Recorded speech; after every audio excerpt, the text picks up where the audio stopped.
Dan sebetulnya materi pemain dari timnas Indonesia U23 ini bagus, apalagi kita tahu ada pemain-pemain keturunan. Sebelumnya Ivar Jenner dan juga Rafael Struijk bermain kan di babak kualifikasi, dan akan ada tambahan yakni Justin Hubner yang sebentar lagi akan menjadi warga negara Indonesia. Jadi kalau dari segi kekuatan teman-teman, kalau saya melihat timnas Indonesia U23 ini punya materi pemain yang bagus. Dan sebetulnya punya materi pemain yang merata, karena beberapa kali tuh saya ngelihat ya, Coach Sintayong ini juga memberikan kesempatan bagi para pemain yang menjadi bagian dari timnas Indonesia U23 ini juga di timnas Indonesia senior supaya mereka punya mental yang kuat. Jadi memang regenerasi yang dilakukan oleh Coach Sintayong ini berhasil, karena sekarang kalau kita melihat para pemain yang berada di timnas Indonesia U23, sebetulnya mayoritas dari mereka bisa juga bermain bagi timnas Indonesia senior. Tapi kan Coach Sintayong nggak mau serta-merta menaikkan mereka semua, ya kan? Karena ada banyak juga pemain senior di timnas Indonesia senior. Tapi saya pikir mereka tinggal menunggu waktu saja nanti reguler ya membela timnas Indonesia senior. Kalau dari segi peluang, menurut saya peluangnya berat teman-teman. Kalau saya memberikan peluang 10% bagi Indonesia untuk lolos dari fase grup ini. Ini grup yang berat. Kalau mereka bisa lolos, hebat.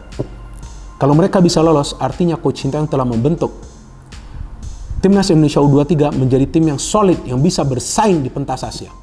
Ya ini kan sebenarnya yang jadi pertanyaan ya Bung Toel. Karena kan Sintayong udah mendatangkan pemain-pemain yang diinginkan. Udah disempati nama, Sandy Walsh, Elkan Bagot, Jordi Amat, di depan adalah Rafael Struijk. Terlepas memang Ivar Jenner tidak main di jeda internasional kali ini. Tapi kan ini pemain-pemain yang sebenarnya sudah diinginkan oleh Sintayong. Tapi ketika semuanya dipanggil, semuanya digabungkan menjadi satu, justru kelihatan Sintayong kebingungan dalam meramu taktik. Ini kan sebuah hal yang kemudian sangat disayangkan. Karena kalau kita lihat hasil 5-1 menghadapi Irak, 1-1 menghadapi Filipina kan sebenarnya seperti kita flashback juga ke mungkin 10 tahun lalu. Iya, dan kita kan menagih janji dari ucapan-ucapannya gitu loh. Ya.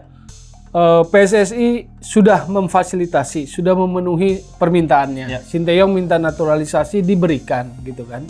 Tapi kenyataannya kan hanya, menurut saya sih hanya ucapan-ucapan yang akhirnya seolah membelah atmosfer sepak bola Indonesia. Contoh, jadi sebelum melawan Irak nih, ada rekam jejak digitalnya yang bisa dicek, di googling dan sebagainya.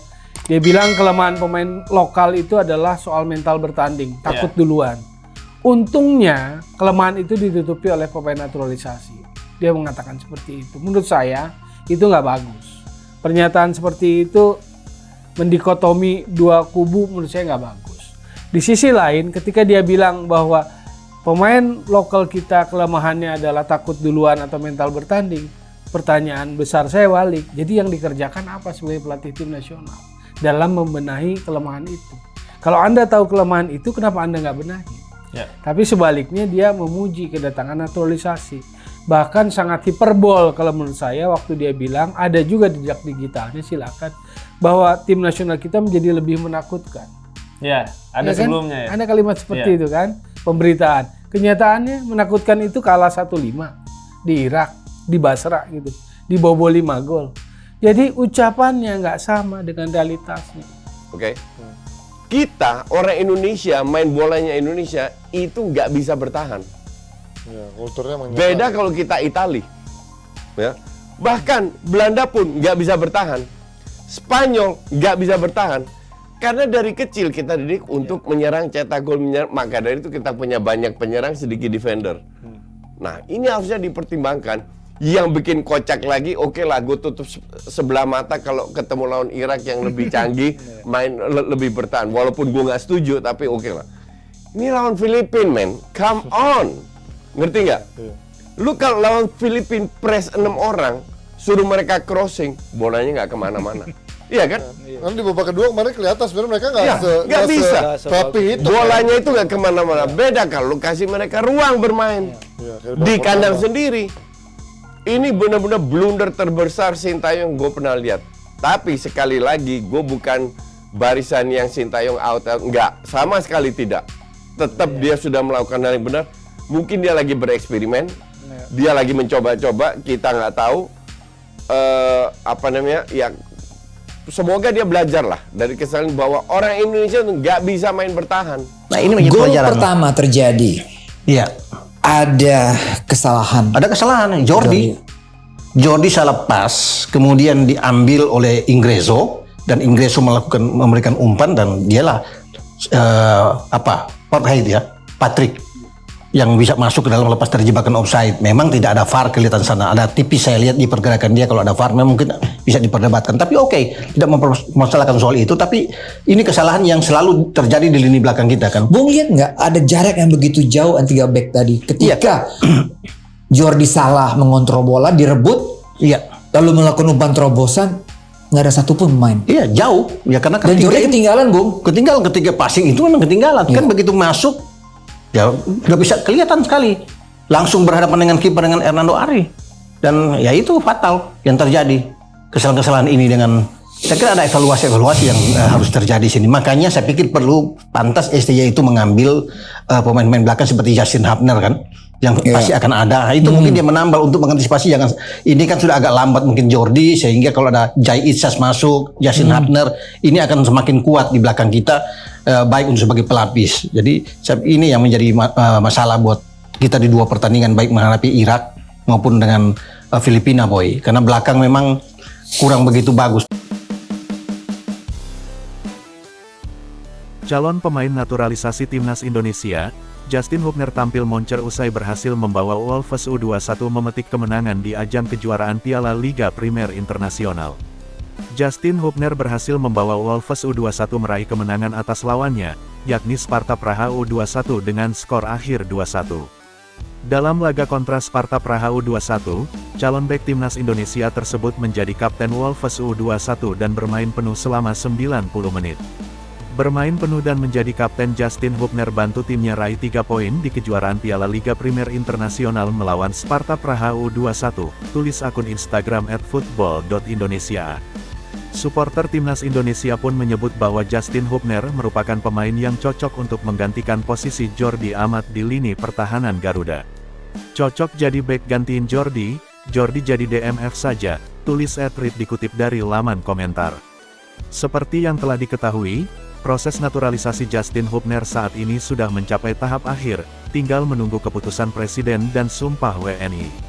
Media Vietnam, The Tao 247 menyoroti proses naturalisasi Justin Hubner yang hampir rampung untuk jadi pemain timnas Indonesia.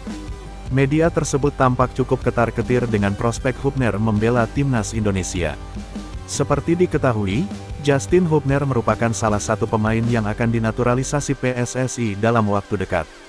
Seperti dikonfirmasi Ketua Umum PSSI Erick Thohir, bek tengah berdarah Belanda, Indonesia ini sudah dipersiapkan untuk bisa membela timnas Indonesia senior di Piala Asia 2023 Qatar dan lanjutan kualifikasi Piala Dunia 2026 zona Asia putaran kedua.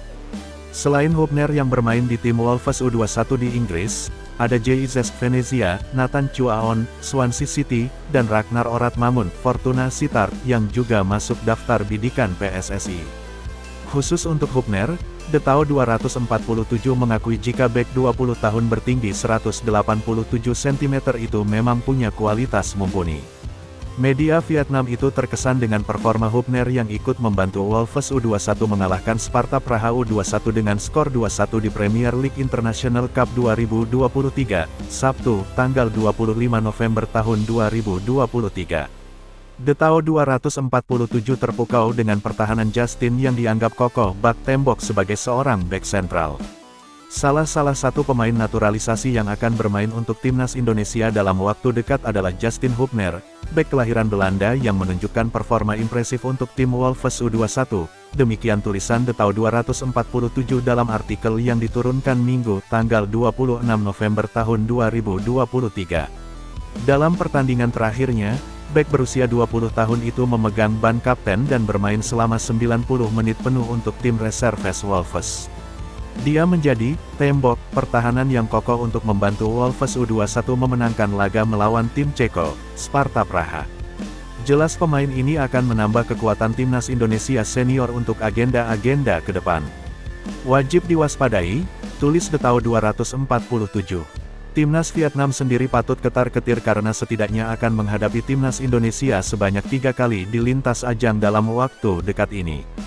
Timnas Indonesia akan bersua dengan Vietnam di grup D Piala Asia 2023 di Qatar pada tanggal 19 Januari tahun 2024. Selanjutnya, skuad Garuda akan menantang The Golden Stars julukan Timnas Vietnam dalam lanjutan kualifikasi Piala Dunia 2026 zona Asia putaran kedua grup F kandang dan tandang pada 21 dan tanggal 26 Maret tahun 2024. Diharapkan, proses naturalisasi sejumlah pemain sudah selesai ketika Timnas Indonesia bertanding dalam dua agenda besar itu.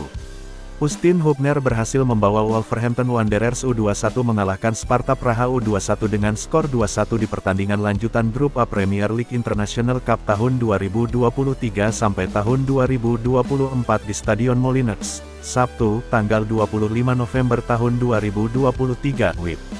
Menyandang ban kapten, Hubner tampil penuh dalam laga tersebut. Tawanda Cirewa membuka kemenangan Wolverhampton Wanderers U21 melalui tendangan penalti pada menit ke-21.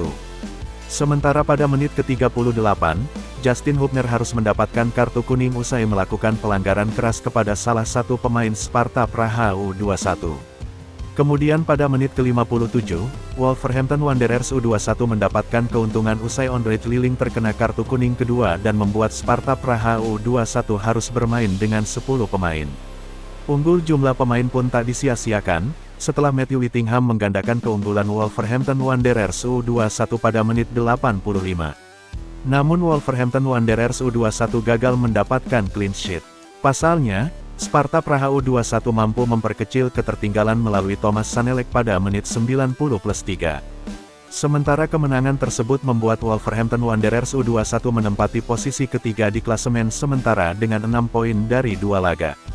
Wolverhampton Wanderers U21 hanya kalah selisih gol dari Leeds United U21 yang berada di posisi puncak.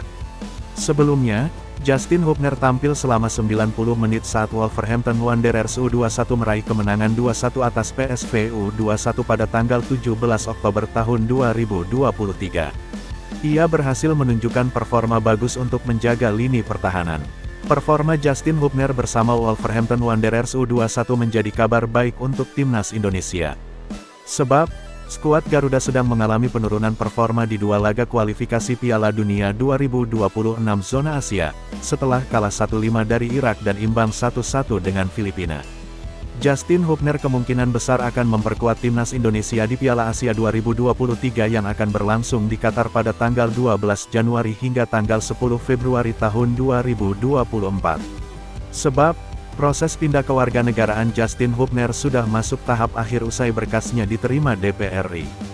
Bek berusia 20 tahun itu tinggal menunggu keputusan Presiden Kepres Republik Indonesia, Joko Widodo dan pengambilan sumpah sebagai warga negara Indonesia, WNI.